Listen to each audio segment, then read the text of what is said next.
Hello అండి. ఇప్పుడు చెప్పబోయే కథ పేరు మౌన సంఘర్షణ. ఈ కథని రచించిన వారు కావ్య గారు. ఇక కథలోకి వెళ్ళిపోతే, అవని ఆకాష్లు అందరికీ ఆదర్శమైన చూడముచ్చటైన జంట. వాళ్ళ పేర్లకు తగ్గట్టుగానే అవని ఎంతో సహనశీలి, ఓపికస్తురాలు. అత్తమామలంటే ఎనలేని గౌరవం. ఇంట్లో అన్నిటిలో, అందరి విషయాల్లో చేదోడు వాదోడుగా మెదిలేది. ఆకాష్ విశాల హృదయం, మంచి మనసు కలిగినవాడు. అందులో అవని అంటే ఆకాశమంతా ప్రేమ. ఉద్యోగరీత్యా ఆకాష్కి దూరం అవ్వడంతో ఆఫీసుకు దగ్గరగా ఉండే ఒక అపార్ట్మెంటును చూసుకొని కుటుంబం అంతా అందులోకి మకాం మార్చారు. అక్కడ అందరూ ఉద్యోగస్తులు కావటం చేత బయటికి వచ్చినా కూడా మాట్లాడే మనుషులు ఉండరు. ఎవరి గోల వారిదే అన్నట్లుగా ఉండే అనురాగం, ఆప్యాయతలు లేనట్టి, ఈర్ష్య అసూయలతో నిండి సంతృప్తి లేని జీవితాలతో వెలవెలబోయిన రంగుల ప్రపంచం అది. అవని బాగా చదువుకున్న అమ్మాయే అయినప్పటికీ ఆర్థిక పరంగా అన్ని రకాలుగా ఏ లోటు లేకపోవడంతో తను ఉద్యోగం చేయాల్సిన అవసరం లేకపోయింది. కానీ అవని వాళ్ళు ఉన్న చుట్టుపక్కల ఊళ్ళోనే అందరూ దగ్గరి బంధువులే ఉండటంతో 24 గంటలు ఎవరో ఒకరు వస్తూనే ఉండేవారు. వారికి చేయాల్సిన అతిథి మర్యాదలు కూడా ఎలాంటి లోటు లేకుండా చేస్తూనే ఉండేది అవని. అలా అవనికి విరామ సమయం అంటూ ప్రత్యేకించి ఉండేది కాదు. ఆకాష్ ఒక ప్రైవేటు కంపెనీలో మేనేజర్గా పనిచేస్తుండేవాడు. ఇంకా ఓవర్ టైం చెయ్యాలి అని పైవాళ్ల నుండి ఆంక్షలు రావడంతో ఇంతకు ముందు కన్నా ఎక్కువగా ఆఫీసులో పని ఒత్తిడి మూలాన పొద్దున్నే వెళ్ళి ఏ అర్ధరాత్రో వచ్చేవాడు. పెళ్ళైన తొలినాళ్లలో తప్ప ఆకాష్ తనని బయటికి తీసుకెళ్లిన సందర్భం లేదు. ఏది కావాలన్నా అన్ని వసతులు ఇంట్లోనే సమకూర్చేవాడు. ఆకాష్తో బయటికెళ్ళి సరదాగా గడపాలి అని చిన్న చిన్న సంతోషాలను అవని కోరుకునేది. ఆకాష్ పని ఒత్తిడిలో పడి అవని గురించి పట్టించుకోవడమే మానేశాడు. అలా కొద్ది రోజులు గడిచిపోయాయి. ఆమె మదిలో ఎన్నో ఆశలు, చిన్న చిన్న సంతోషాలు అండి ఎండమామిలా మారిపోసాగాయి.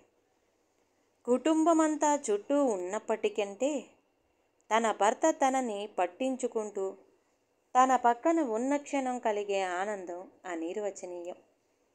తనలోని చిన్న చిన్న సంతోషాలు అన్నిటినీ చెప్పాలనుకొని ఆకాష్ పరిస్థితిని చూసి మౌనంగా ఉండిపోయేది.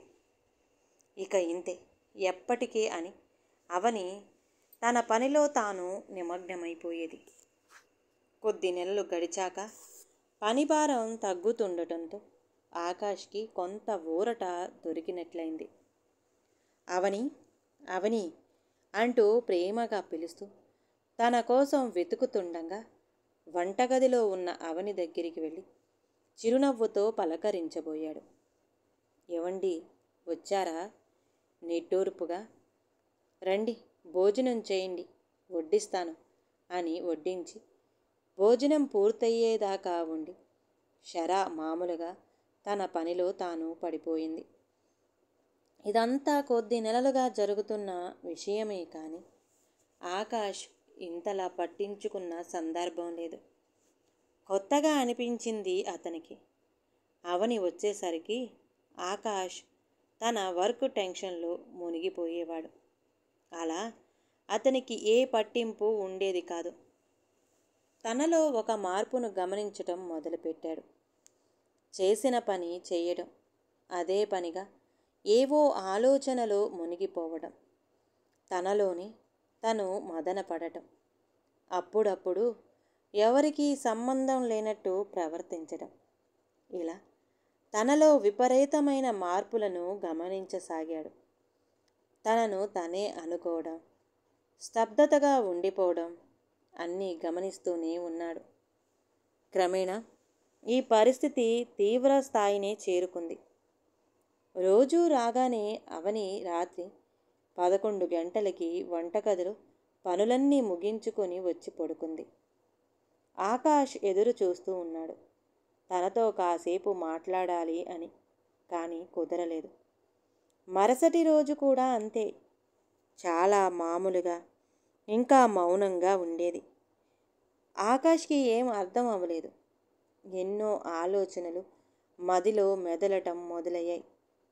కుటుంబంలో అందరితో కలివిడిగా ఉండే తను నాతో మాత్రం ఎందుకు ఇలా ఉంటుంది అని రకరకాలుగా ఆలోచనలు చేయడం. అవని మౌనం ఆకాష్కి అంతు చిక్కని సమాధానంగా తోచింది. వారం గడిచింది. పరిస్థితిలో ఏ మార్పు లేదు. ఆకాష్ మనసులో బాధ, అవనిపై ప్రేమ రెండూ పెరుగుతూనే ఉన్నాయి. యథావిధిగా అవని పనులు పూర్తి చేసుకొని రావడంతో ఆకాష్ తనతో, అవని, ఎందుకు ఈ మౌనం? బాధ్యతగా నాకు చెయ్యాల్సిన పనులు తప్ప అందులో ప్రేమగా ఉన్న క్షణం ఎందుకు? నేను ఎంత ప్రయత్నించినా నా ప్రశ్నలకు సమాధానం దొరకటం లేదు అంటూ తన బాధను వ్యక్తం చేశాడు ఆకాష్. ఇన్ని రోజులుగా మనసులో తను పడుతున్న మనోవేదనకు సాక్ష్యంగా కళ్ళ నిండా దారాల్లాగా ఉబికి వస్తున్న కన్నీళ్లను ఆపుకుంటూ, ఆకాష్, వారం రోజుల నా మౌనం నిన్ను పరిపరి విధాల ఆలోచనలతో అర్థం కాని సంశయంలోనికి నెట్టేసింది. మనసు విప్పి మాట్లాడే క్షణం కోసం నువ్వు పడే ఆరాటం, నా కోసం వెతికే నీ కళ్ళు అన్నీ చూస్తూనే ఉన్నా. కొన్ని రోజుల మౌనమే నువ్వు భరించలేకపోయావు. పెళ్ళైన ఇన్ని నెలల్లో ఏ రోజు నా గురించి ఆలోచన, చిన్న పలకరింపు కూడా లేదు. ఎందుకు అని అడిగింది అవని. ఇన్ని రోజుల నుండి నీ పలకరింపు కోసం వేచియున్న క్షణాలు ఎన్నో. కనీసం తిన్నావా అని అడుగుతావని ఆశగా ఎదురు చూసిన సందర్భాలెన్నో. నీ చిన్న చిరునవ్వుతో నాలోని అలసట అంతా దూరం చేసిన ఆ నవ్వు మాయమై ఎంతకాలమయ్యిందో. ఆ నవ్వు కోసమే నా ఈ ఎదురుచూపు.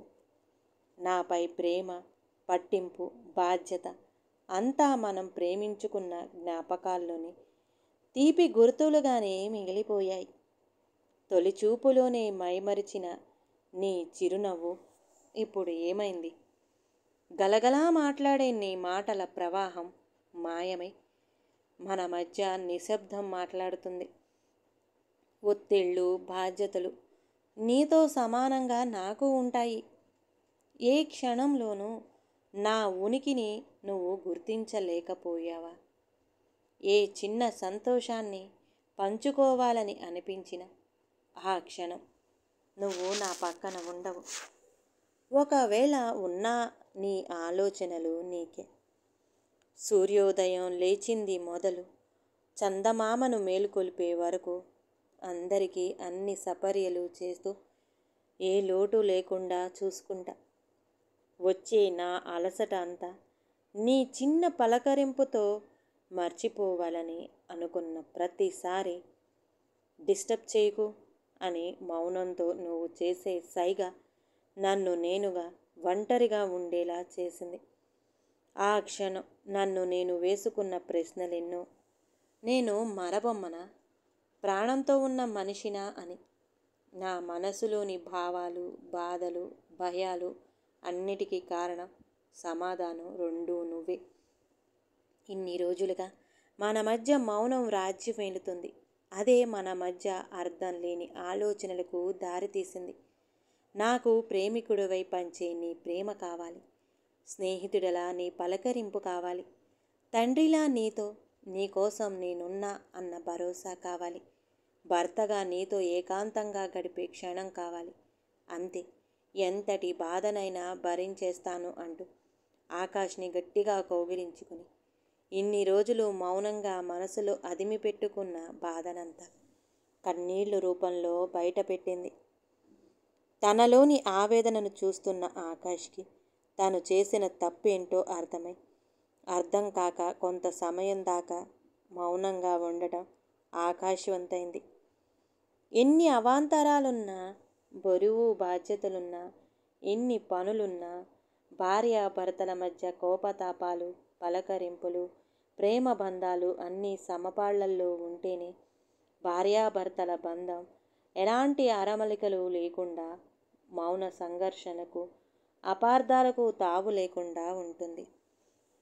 ఈ విషయాన్ని మరిచిన ఆకాష్ అందరినీ విడిచి తనే ప్రపంచంగా అనుకొని వచ్చిన అవని బాధకు కారణమైనందుకు చాలా బాధపడ్డాడు.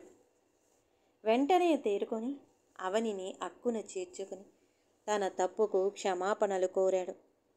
ఇక ఎప్పటికీ మన మధ్య ఇలాంటి పరిస్థితులకు అవకాశం ఇవ్వనని అవని మనసుకు ధైర్యాన్నిచ్చి తన కళ్ళల్లో మానసిక సంతృప్తిని చూసి అమితానందానికి లోనయ్యాడు. అప్పటిదాకా వారిద్దరి మధ్య జరిగిన మౌన సంఘర్షణకు అడ్డుతెరలు తొలగిపోయి అవని ఆకాష్ల మధ్య ప్రణయ కావ్యం మళ్ళీ చిగురించింది. కొన్ని సమస్యలు పరిష్కారానికి మౌనం చేసే మేలు అంతా ఇంతా కాదు. మనం తీసుకోవలసిన నిర్ణయం వల్ల అందరి జీవితాలు సుడిగుండంలోకి పడపోతాయి అన్నప్పుడు మౌనంగా ఉండడమే సరైన మార్గం. అలా అని అన్ని సందర్భాల్లో అదే మౌనం దారి చూపెడుతుంది అనుకుంటే పొరపాటే. అవని ఆకాష్ల మధ్య సమస్య చిన్నదే కావచ్చు, కానీ అది మితిమీరితే విడదీయరాని చిక్కుముడిలా మారి వారి జీవితాన్ని బలి చేస్తుంది. ప్రతి మనిషి ఏదో ఒక సందర్భంలో తన చెయ్యి దాటిపోయింది పరిస్థితి అన్న క్షణాన మౌనంగా నిట్టూరుస్తాడు. కొంతమంది ఓపికతో, మౌనంతో తన సమస్యను పరిష్కరించుకోవచ్చు అనుకుంటారు. అన్ని వేళలా మౌనం పనికిరాదు. అదే మౌనం ఇద్దరి స్నేహితుల మధ్య అపార్థాలు కలగటానికి కారణం కావచ్చు. ప్రేమికుల మధ్య విభేదాలకు, మనస్పర్ధలకు తావునిస్తుంది. భార్యాభర్తల మధ్య అర్థం కాని మౌన సంఘర్షణలతో ఊహించని అగాధాన్ని సృష్టిస్తుంది. అందుకే అన్ని సమస్యలకు మౌనమే పరిష్కారం కాదు. ఒక్కొక్కసారి మౌనం మనిషిని మానసికంగా కుంగతీస్తుంది, సమస్యను జటిలం చేస్తుంది. అందుకే కొన్ని సందర్భాల్లో మౌనం వదిలి పెదవి విప్పి మన మాటలకు, భావ వ్యక్తీకరణకు అవకాశం ఇవ్వాలి. ఈ కథ కనుక నచ్చితే ప్లీజ్ అండి లైక్ చేయండి. అలాగే ఛానల్ని సబ్స్క్రైబ్ చేసుకోవటం మాత్రం మర్చిపోమాకండి. మీ విలువైన అభిప్రాయాన్ని కామెంట్ బాక్స్లో కామెంట్ చేయండి. అందరికీ ధన్యవాదాలండి.